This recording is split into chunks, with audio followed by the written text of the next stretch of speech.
outside of being songwriters and performers, we're producers. Like we sit down and write loads of music a week, and then sometimes you go, this hasn't got a home right now, but we're creating the home for it. Do you know what I mean? So to have this outlet there.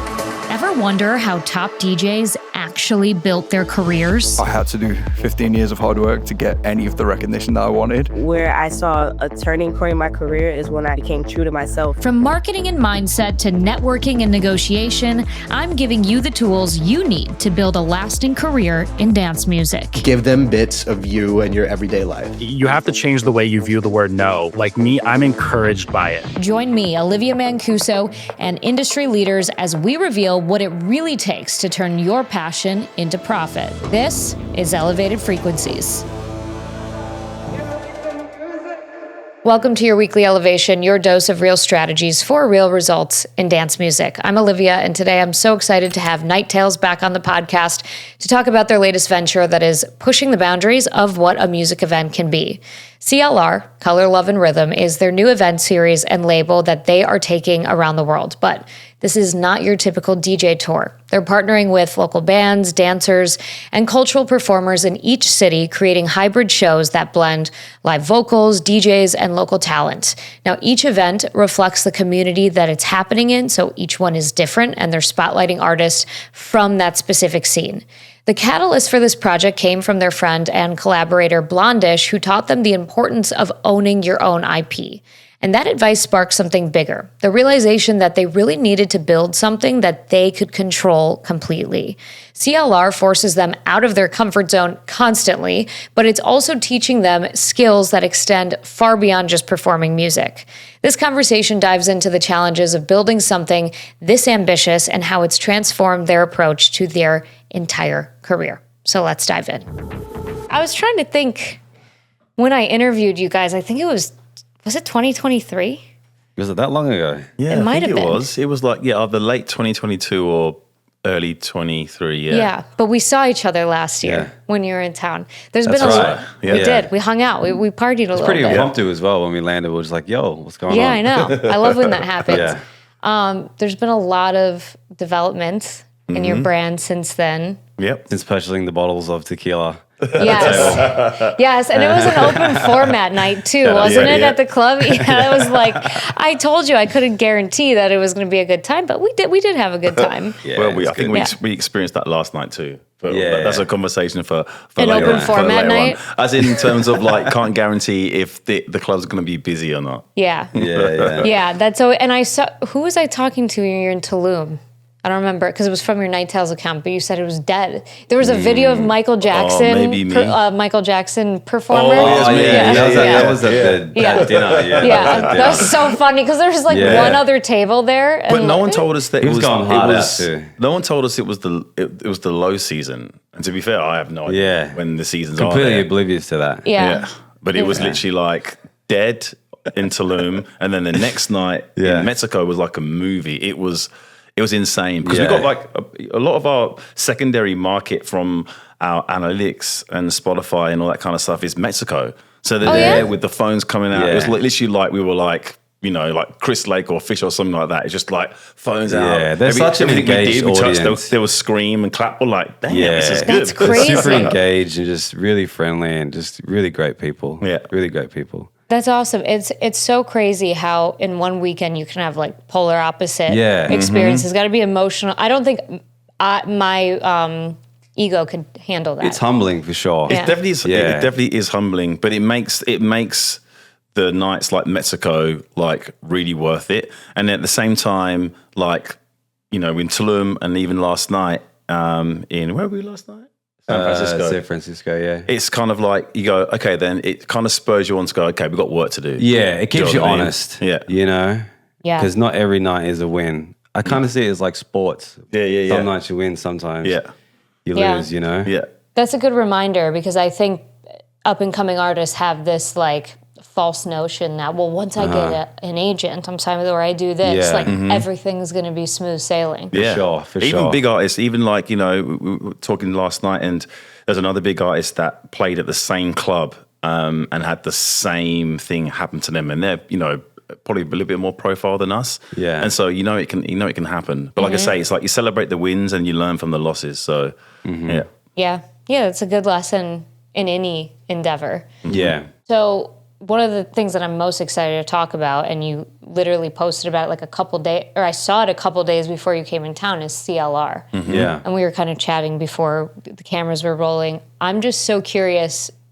Let's take me to the beginning. Like, why? Why did you decide this was, and what is it? What is it? We just Let's love start creating there. first and foremost. But I think at the beginning, it's an extension of ourselves, maybe an extension of ourselves that doesn't necessarily fit in the Night Tales lane and allows us to experiment and keep it creative and fun and new and fresh and curate lineups and start a label and have a radio station and interview people.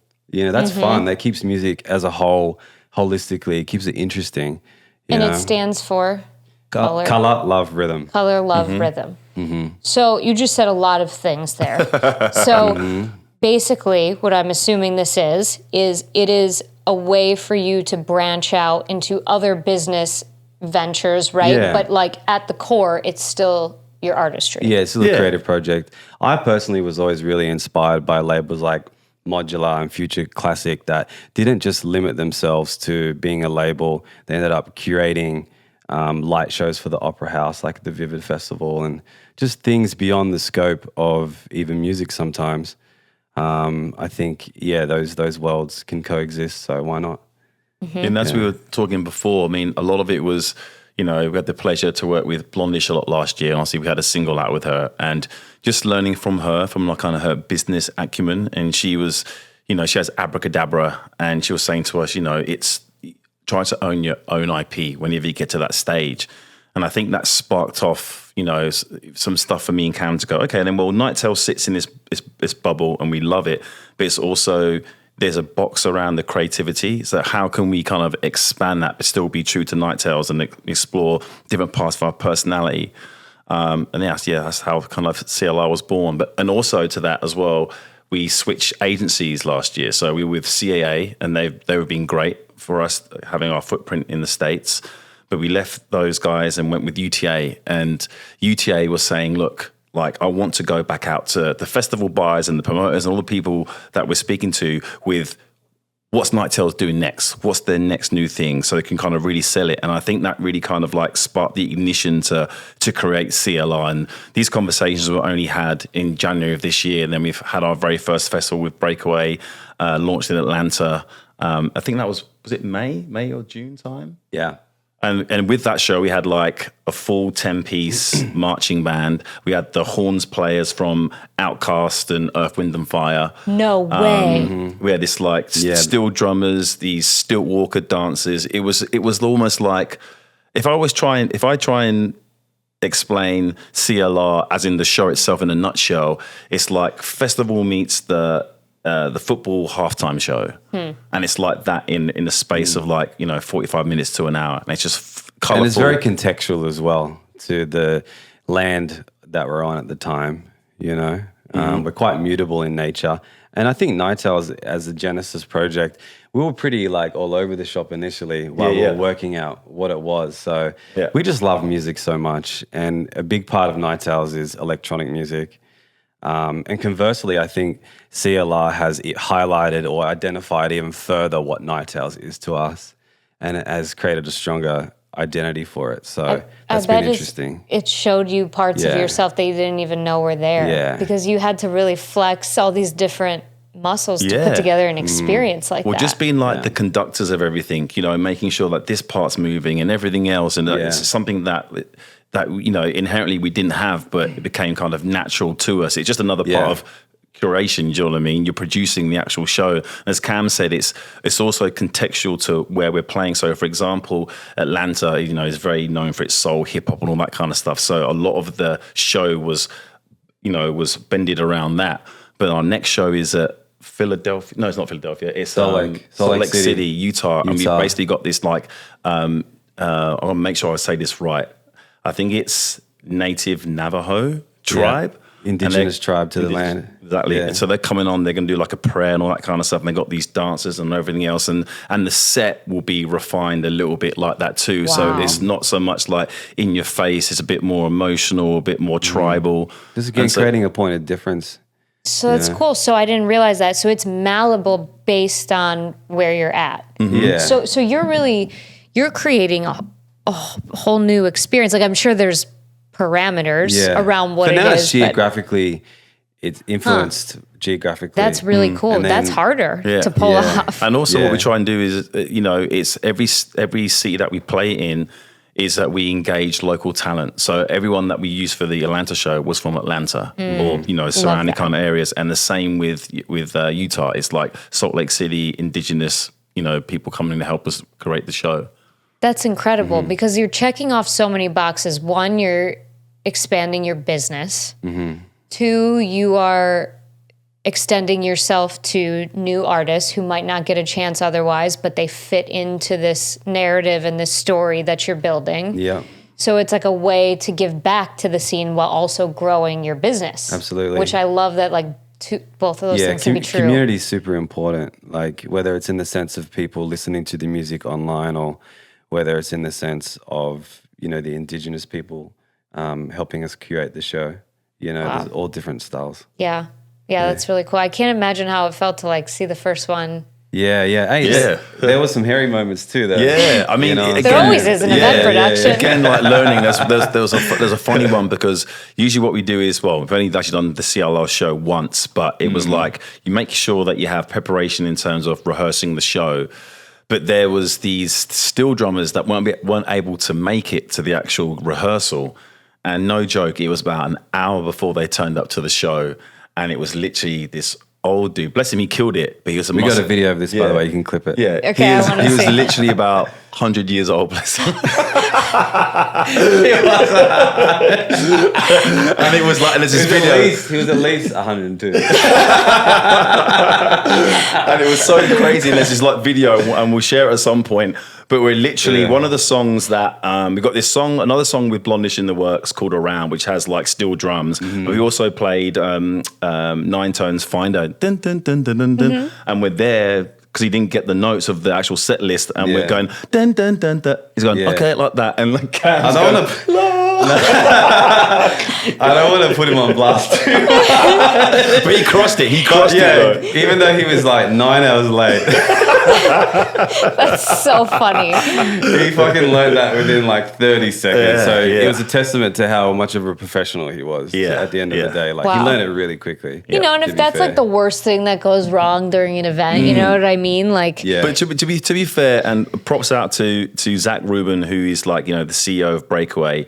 He came to us before the show because there was a few moving parts that were just like very, very last minute. He goes, hey, I've been doing this shit for 15 years, right? He goes, as a patron, they have no idea what's going on. Because just go out and do as best as you can. And because I'm sure no one will pick up on any of the minute details. And to be fair, it went, like the things that we noticed were there, but from the outside looking in, the feedback was amazing and the show was great. So it was really good. Like gave us like the pep to just go and just relax and do the show. Right. Sure. That's the thing. Like you obviously, it's your thing, so you want every single thing. But literally, no event in the history of time has ever gone off without a hitch. I throw a music business conference called Chicago Music Nexus, right? We're modeling it off of ADE, whatever. I think I told you guys about it. Yep. And last year was our first year, and I knew like something's going to go wrong. I thank God it happened within like the first few hours of the day. Long story short, I hired a makeup artist I'd never hired before. And by the time this person was done with my face, I don't know if there's anything orange enough here in this room to describe. You went nuclear. Like literally bright orange clown makeup and like black eyeshadow up to here. And Freddie goes, the interview like this. Literally, Freddie goes, you look great, babe, bye. Because he didn't want to be around when he saw like seeing myself in the mirror. And so I had to be at the venue in 30 minutes to set up. And I look at myself, I'm like, okay, this is the thing that went wrong today. It's fine. And I scrubbed my face off and I fit. And then the rest of the day went perfect. But like, I thrown events before, so I knew. So once you get those reps under your belt, you're like, all right, something's gonna go, and then you just know that like it's you know how to handle plan it for next time. Yeah, and I was glad it was my face and not like you know what I mean, like someone spilled on the decks or whatever. Yeah. So, but that's really amazing. So would you say that that's like been one of the biggest challenges, or what about growing like the business part of this has been a challenge for you? All of it. Yeah, I mean, it's something that we don't have experience in doing. So we need that guidance in terms of like what's the infrastructure around it. We're learning as we go along, but we've got some great people that we can Adam Lynn, Zach Rubin, people who created big events and big festivals. So we're learning from that, and the more that we do it, the more that things will get a little bit tighter and stuff. And and so it's just and I think just in general, like for us, because it's again we've gone from producers and artists and musicians to being business people and growing something. And I think probably what's missing from our A team is just like that experienced person to help us do the infrastructure and have that experience with us. So I think that's the next thing to acquire for the team. It's been challenging identifying what we need after we fall short.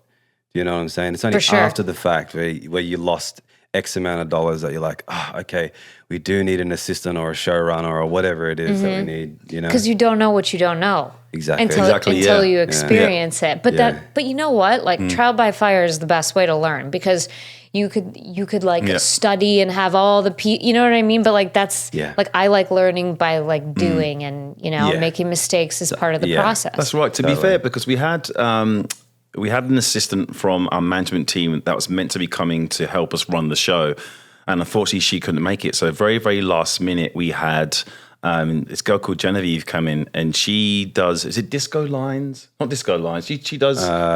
Did she do cheat codes at some point? Cheat codes, yeah. She did cheat codes and a few other ones. And she was just a gun runner. But she literally she took what we were doing for the show and said, okay, then this is how it looks like from a production schedule standpoint. So just learning, this makes a lot of sense now then, and just organize it. So having that kind of piece of, experience, and that is, I think, definitely what we need when we grow CLR more for the shows. She was a weapon too. She had her system of how she did things and got it done, and like learned pretty much the entire show within the space of 20. Women are good at that. The organization and the, So that's like, I always tell men who are trying to grow, like women in organization. I mean, it's just like, it's innate. Great tool managers. Yeah, it is. I love that we're talking about this, because it's just a trend that I'm starting to see more and more, like on a very small scale. For example, West End, who's a DJ producer out of New York, through like a West End, it was like day camp or something. It was like basketball, fishing, and a workout class all leading up to his show. And that was just like a simple outdoor recreation, not like a ton of like, it's much different than what you guys are doing, but artist-led activations are such a great way to get deeper into your community, build those super just fans. Transcends so many different and also points. You own it, you curate it, not going to places and being told what kind of music you have to play and change it. It's like, you own this. This is how the experience is going to be, from like the activity to the music. Right. So you're just owning that. And then we were talking about, you can build this to go on beyond you. So you don't have to be there all the time. Yeah. I had a great conversation with my cousin just about doing what's authentic to you if you are going to step into that space. And it just makes it so easy. If you love that hobby or whatever it is, like, and you tap into it, you don't have to change yourself for any part of that experience, Right. You just completely be yourself, and people pick up on that, whether it's in your business endeavors or how you conduct yourself, whatever it is. 100%. That's the thing, and we're just trying to work out now how we communicate this all out to our fan base, because we still have our own OG Night Tales fans who love the emotive house music, and that will still always be part of who we are in our DNA. And then there's the CLR brand that we're growing, but there's also like at our very core, we're producers. So later on in next year, there's going to be a whole different wave of music, like specifically for DJs. Do you know what I mean? So it's like branching all this out, but just trying to work out how to communicate that effectively. So it's not just like, oh, there's CLR here and there's like Night Tales here and there's these things here. Okay with being misunderstood too. At the beginning of any new project, people are going to be asking questions. I don't quite understand it. What is it? You know, right? And you're kind of like pitching it here and explaining what it is and but it's just all part of the process. Yeah. It takes time to just integrate and like. Also, we were talking about before this, the social media algorithm, right? It's like you've been doing Night Tales and like emotive house music and like this has been what you've been posting and all of a sudden you're going into this lane and the algorithm is like, where do I put you? And maybe you're not going to get as much, reach on this content because it's so different. But then that's just part of the growing pains and you just kind of have to be committed to the process. Sometimes you do have to separate. I know. Make the separation and it's between figuring church, out whatever it is. Yeah. But I guess the fun thing and the most exciting thing about this whole expansion is that we're in a place where we can do that. If we were doing that at the very beginning and swapping and changing a lot of stuff, it would have been really confusing and probably confusing to us. But now we're at that point where we can go, hey, yeah, this is us, but this is us too. This is what we do. But it all comes down to just creating music. You know what I mean? That's what we excel in, is just creating music, whether that be house music stuff for DJs, R&B stuff, whatever it is. Yeah. Like, And more revenue. Yeah. Yes. So I was going to ask, I mean, I don't know. I'm really ignorant about just like the culture of business in Australia. Do you find that moving to the US maybe has inspired you to like, do you think you would have done this if you were still in Australia? Possibly. Like, again, I was inspired by those Aussie labels that did that, but I do feel like America moves at a much quicker pace. So maybe I wouldn't have had like that spark, but I found just being an Aussie in America could be more inspiring because we both had to work our asses off to get here in the first place, And also Australia doesn't have the infrastructure like America does. It's only very, very small. So you've probably seen the news of the last 5 years, like there's probably 1 or 2 festivals left. Even Listen Out, which was one of the sole surviving festivals, is now taking a year off. So that's gone. Nightclub culture is pretty much dead there. So even if we did want to expand, like where would you expand to? Like here in the States and in South America, we can tour every other weekend. You know what I mean? So there's opportunities to bring things to the market, bring new experiences, meet new fans, where Australia just doesn't have that infrastructure to facilitate that. That's why a lot of the big artists then end up moving over here. Rufus, Dom Dollar, Fisher. There's a lot of creatives, like a lot of artists and stuff, but I don't think the pool of talent in terms of like managers and the movers and the shakers and stuff, I don't think that is as big as it is here. There's a whole lineage of that here. You know what I mean? Wow. Yeah, that's interesting. Because for all of America's faults, there is a lot of opportunity here that you can like. There's layers to it, but on the business side, I do feel like there's greater opportunity to be able to expand a project like this. Definitely here, definitely in the States for sure. Yep, definitely. Yeah. The numbers are there too. Spotify tells you exactly who's listening, so it just made sense for us to move over here because 50% of our listeners are from America or North America. Yeah. In Mexico as well. Is that, I remember you guys told me on the first podcast we did what in, your whole moving story. Yeah. But was that is that when inspired the move? You're like, okay, these are where our listeners are. This is where we need to be. Somewhat. Yeah, we kind of trialed America for a little bit. Yeah. I don't know if we've, you were in Nashville, right? Further back. That's when we got stranded, but Do you know the 2018 era? No.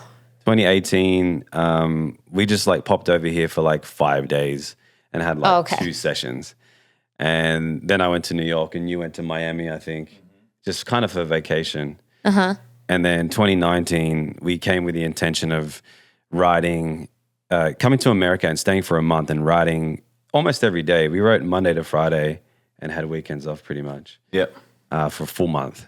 And trying to get in as many sessions with people as possible. Yeah, and it was kind of easy. We were one of the first people to record in a Astralwerks' new studio at the time. Oh, and we wow. did a track, which it then became one of the songs on the EP with an artist called Anama. Is it Anama? That's right, yeah. Wrote a song called Pretender. And we're like, okay, it's much easier to get into rooms over here because in Australia, and because I used to work on like the entertainment side, so I used to work for a company called Keystone that had all these amazing restaurants and bars and nightclubs, and I would book all the acts, so I understand it from that end. Okay. But Australia, even though they have such a great wealth of artists, they don't really like share out of their circles. Like, oh, this is my piece of the pie. I'm going to keep it all here. They don't really celebrate it a lot. And for us, it was kind of like, well, there's a whole wide world out there. Let's just try and, let's go to America and write our own story. And I think that's what Rufus did. I think Rufus came over here in early 2010s and, did a house party to a few people. We did that as well. We got these fans reached out to us when we were over in 2019 and said, hey, we love your music. Would you just come and play at a birthday party? We're like, yeah, shit, we'll come and do it. Oh my God, that's so cool. Yeah. And so, and I think also a tribute to our first manager, Matt Denuzzo, who's part of Insomniac. He was our very first manager. So that's probably influenced a lot of the American probably fans as well. So Wow. Wow, playing a house party. That's got to be a cool story for them now knowing, where you guys have been since. Yeah.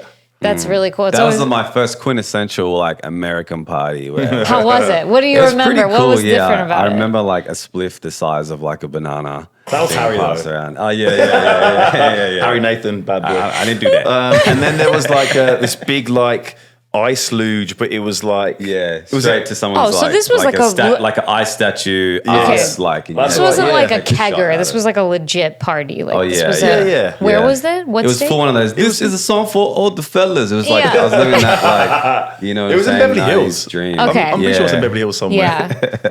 And it was mansion great. party. I feel like because I feel like house party is a completely, especially in Chicago, it was completely different connotation. It was outdoors. It was outdoors in a big. They had a big swimming pool and that kind of stuff. Yeah. Okay. I think we've got some video footage of it. Guys slipping off the roof. Okay, you're being like humble. That's a much different. You're being humble. Chicago house party is like either basement or garage or backyard, and a little more like grassroots. But that's really cool. There's so many sides to Chicago, isn't there? Like there's like the clubbing, the warehouse scene, the river. Like it kind of reminds me of Sydney a little bit. In terms of like having that water party water lifestyle. Summer, we get, a very short window of it, obviously. It's true, 3 months barely. Yeah. But we extend it. I mean, you'll see people out here, like if it's above 40 degrees in December, like people would be on patios. Yeah. Wow. Because they, it's so limited. But that's, I mean, like talking about business, music business, right now, you will see all the major players in Chicago just hustling to make their money right now. Interesting. Because Recently. the amount of venues double, right? Like then in the winter, it all goes to obviously just the clubs and the couple of warehouses, but there's so many more opportunities in the summer to take advantage of. So it's like, let's make as much money as we can right now. And it's a beautiful thing. Like we're very lucky to have as many things going on in one weekend as possible. Yeah. Big city. Clean too. It is. Can't do the cold though.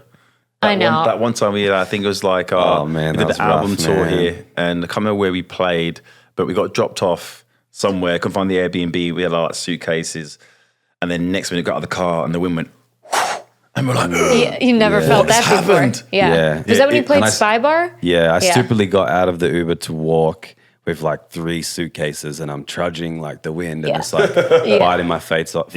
It was ice cold, like a knife going through you. It is, but it builds character. Oh yeah, and then there was the Christmas parade. So like right at the front of my hotel, I finally get to my hotel, I look up, and there's a whole ass Christmas parade. And I had to go around the block, but like 5 blocks. It's insane. I know, that's the thing. I want to cry. Yeah, Chicago is, it's not New York, whatever. It's its own category, but like you will have your character built up. It like keeps you tough. It keeps you, it gives you a little bit of an edge. Yeah. So I do like that part. For sure. So you have CLR that you're expanding, which is now on my list to make sure that I make one of those because it sounds incredible and the videos I've seen looks incredible. What about the Night Tales project? You said next year is a big focus for production. What do you mean by that? But we're still doing Night Tales now, so we're in the middle of launching this EP. So songs come out already on the EP. The EP is called Imagine. The first song off that is a song called So Alive, which MK has been like playing a lot in his sets and radio shows. The next song is called Imagine, and it's featuring a girl called Zira, or you just pitched down her vocals to make it sound like Cam. It's just kind of ambiguous, basically, kind of thing. Yeah. But it's a really good song, and then it ends on a song called Call Me. So that's the EP for Night Tales. And then we've got a collaboration track with Avi Snow in the works, which is pretty much done and ready to go. We floated the idea when we were in Greece one time that we might even want to do an album. Yeah, I feel like great artists have bodies of work. So Yeah, it's a storytelling opportunity. We did that with Proof, Yeah. our first album, Proof, which is It's a great experience. Was great to even have your work on vinyl. But next year I think it's just because like we love music so much and being able to create it and don't always want to be like stuck in this bubble of like, okay, no, Cam's going to sing on this song and, here's the verse and stuff. Like that will still exist and it's great. But we have that. We have like the CLR brand, which there's music for that. But there's also just straight up like dance floor bangers, 127, 128, 130, where we have this thing in mind next year, yet to be named, but it's kind of like the cultural flip EP where we've taken like, famous vocals from rap songs, flipped them and made it our own experiences or have that kind of like quirkiness to it. But it's just like another extension of what we do because we're producers at heart. Do you know what I mean? Yeah. Outside of being songwriters and performers, we're producers. Like we sit down and write loads of music a week. And then sometimes you go, this hasn't got a home right now, but we're creating the home for it. Do you know what I mean? So just have this outlet there. But we don't want to confuse the fans too much in terms of like, Night Tales will always be me and Cam in any capacity, but we just want to give people music and lots of music. Need to get your thoughts on like what you think about artists, trying different genres out and different types of electronic music and stuff. Like how important do you feel it is? Do you feel like it is for it to be like, so clear, or you know what I'm saying? Yeah. Like what kind of world are we living in? There's two different sides to that. First of all, if it's so core to who you are that you have to explore these other things because it's like your soul needs to do that, then 100%, right? If it's like not coming naturally to you, like you just feel like you have to because, this genre is hot right now, so we need to make a track like this. No.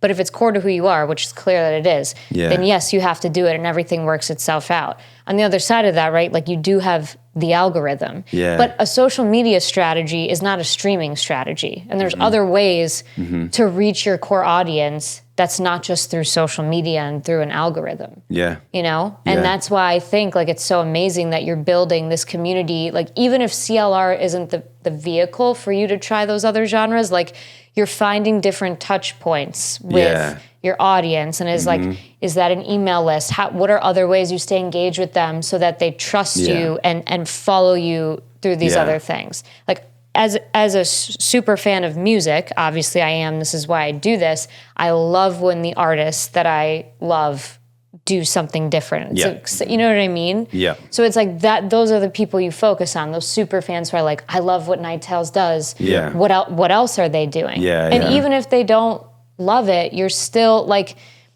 you're satisfying something in you. And maybe that thing isn't necessarily like a revenue goal. It's just an artist goal. It's creativity, because when we first kind of started out, and not that we were trying to copy that, the PR machine would always say, "Oh, this is like, you sound like Rufus. You're the next Rufus," and they were great compliments to have. But they are amazing at what they do, and they in that bubble, and that's where it is. And it's very narrowed and niche and defined. For us, it's like we're like this, because we have so many different influences in the way that we make music and how we listen to it and how we perceive it. We want to be able just to be able to create that and get that out there. So as I say, Night Tales will always exist in this format, and there'll always be some songs with Cam singing on it and all that kind of stuff. But as you said, like our DNA to our core is producing music in all different kinds of genres. Yep. And so that will, if it feels right, and we'll create it and we'll get it out there. But that is the plan in 2026, is to, create new music and get it in the hands of other people. That's awesome. And that's why it's great that you can build something like CLR that can be a revenue driver, so you have the freedom to do the other things that absolutely satisfy your soul. Absolutely. Yeah, I think that's so important. Yeah. That's why my marketing agency, I work with banks and fucking, companies that aren't necessarily the sexiest, whatever to do marketing for, but it's I do that so I can have the revenue and the freedom to do other things in music. Yeah. That's just kind of. I think it's sometimes when it's because I have a marketing degree and a marketing background, I worked in marketing. For me, it's communication needs to be, a certain way. But I also understand from Cam's point of view, it doesn't need to be as as straightforward as that. It can be a little bit, not confusing, but just getting it out there. So for me, I'm trying to work out, is there a plan or is there not a plan kind of thing, do you know what I mean? Because it's just art at the end of the day, and I know it's a pretty broad statement to make, but at the end of the day, you're just putting stuff out for people to interpret. You know what I'm saying? That's the only real mission of it all. Yeah. The marketing component, it's fun and necessary and stuff, but it isn't, and it's very important, but it's art first, always. 100%. And it's so clear to spot the difference of an artist who's marketing first, art second. You know what I mean? So the real ones know. Yeah. They know what time but it is. But the great artists are great at both, and they learn to love both too. Yeah. Yes. Yes. If you see, I talk about this with my brother a lot. My brother is an artist. If you learn to treat it as just an extension of your artistry and another, place to express yourself, it becomes less of a burden, less of a chore. But nothing is perfect 100% of the time. There's always going to be aspects of your business that you hate. Yeah. You know what I mean? Yeah. But you have to do. I mean, someone who's doing it really well right now is Dom Bresky. Dom has his and we've been lucky enough to be in the studio with him a few times, and he's amazing and crazy, but amazing. Yeah. But he has the Dom Bresky band, then he has the Disco Dom brand. Right. And it's just very, very clear of what it is, just from the music, the dress, and everything else. And I think we've, in recent weeks, we've kind of really said, okay, then just from a visual aesthetic, it's okay, Night Tales, when we're playing in nightclubs, clubs, they're just going to wear all black. Right. You know what I mean? That's easy. And then CLR is just an expression of all the colors and everything else. It's flamboyant. It's super expressive. I think, okay, then that's for me, that satisfies the distinction. For totally. sure. Yeah. I was thinking about the other day, David Bowie reinvented himself 5 times. Yeah. You know what I'm saying? It's not a hard thing to understand. Same as Madonna, same as Kylie Minogue. Absolutely. I mean, Claude Von Stroke has the Barclay Crenshaw. Now, to be fair, he dresses the exact same for both. I don't think he gives a shit, but the names are different enough. But then, I'm thinking about Arc Music Festival coming up. You have Green Velvet playing a set as Green Velvet, and then he's doing a Cashmere B2B. And it's I only learned that last week that he was Cashmere. That's as well. okay. You're not American, so you get a pass. So but that's so cool that he's doing both. So it's very possible. And I mean, it's just when you're in the thick of it and trying to figure it out, it seems like it's so jumbled and whatever. But then you slowly start to put the pieces together and you see who's responding to what, and then that response from the market kind of shows you how you differentiate it too. Yeah, absolutely. Yeah, you're A&Ring it. Yeah, exactly. And then yesterday was the first time we've taken color, which has lived on a festival stage, to a club, and so that was very, very different. And so to have that experience inside the club, we have the dancers still. So the dancers all wore red wigs, red glasses, red bathing suits. Then we made sure that when the patrons walked into the club, they were gifted with a red or yellow or blue LED bracelet, a glow stick and something else. So they felt part of this show coming in. And then we've got the CLR light box and our T-shirts were wearing that, but it's like, how can we bring that big festival feel but into a club and make sure people are feeling part of it? And they were just loving it. All the dance floor was filled with my God, yeah. Stuff and everything else. Yeah, it's so fun. Yeah. Not comparing it to, but like Elro, like people love that experience. You know what I mean? That's just allowing people to be childlike. You know what I'm saying? Which we need. Everybody Playful. needs. And that was one of the reference points as well, was like once CLR kind of gets full swing is out there,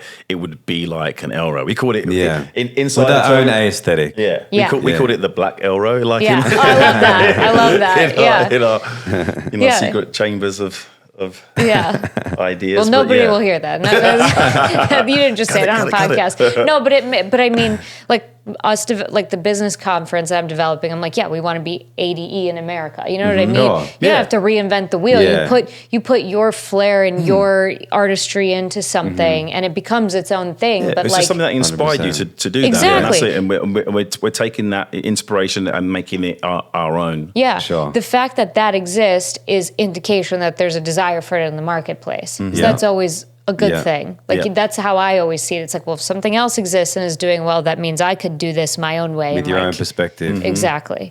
Well, that's really exciting. I'm so happy to talk to you guys again. And I feel like I've caught you every time you've been in Chicago since we met. Well, everyone's grown. You've grown. We've grown. It's I know. It's been beautiful. I know. I love it. I love it. All my people are up. It's an amazing thing. We up. Thank you. We're all up. This is the latest interview I've ever done on the podcast. I think it's the latest for us as well. 2 mezcals deep, but this has been really fun. Thank you guys. Thank you so much. Thanks for having us. That is your weekly elevation. Nighttail's approach to CLR shows exactly what's possible when you think beyond traditional DJ sets and start building experiences that reflect your values and your vision. So if you are inspired by stories like these and you want to learn how to build extensions of your own artist brand, you know what I'm going to say. You got to come to Chicago Music Nexus, because that's exactly where you'll get those skills. From financials to social media, community building to touring strategies, we're bringing together the knowledge you need to create something that is lasting. Now, we are announcing pre-party information soon, so stay tuned, because you're going to get the best pricing if you're joining us for Nexus. This is where you learn to build, not just perform. Remember, success in dance music isn't about luck, it's about strategy. I'll talk to you next week.